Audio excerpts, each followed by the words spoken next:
Ginpirmahan na ni Senator Sherwin Gatchalian ang mga payroll checks sa mga empleyado sang Senado a pesar sa mainit nga isyu sa tunga nila ni Senator Alan Peter Cayetano kung sino gid man ang leader subong sang upper chamber. Suno kay Gatchalian, ginakilala na ini sa mga financial institution bilang otorisado nga pirmahan ang financial transactions sa Senado. Ginpasiguro man sini nga hindi maapektuhan ang sweldo kag mga benepisyo sang kapin 2,000 ka mga empleyado a pesar pa sa nagapadayon nga isyu sa upper chamber. Matandaan nga padayon nga panindugan si Senator Cayetano nga siyang Senate President apesan nga ginkakas na ini sa official website sang Senado kag apisar si Gatchalian ang ginakilala sang Malacañang kag sang Kamara.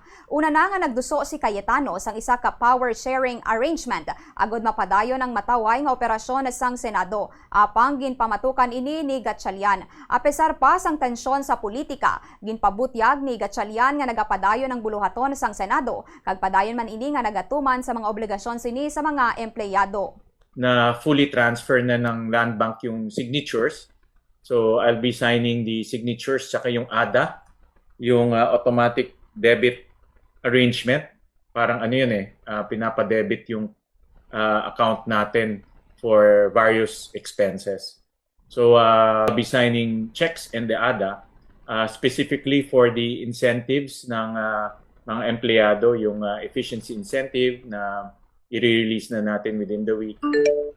Yung Agerte, which is a benefit na i-release natin this week.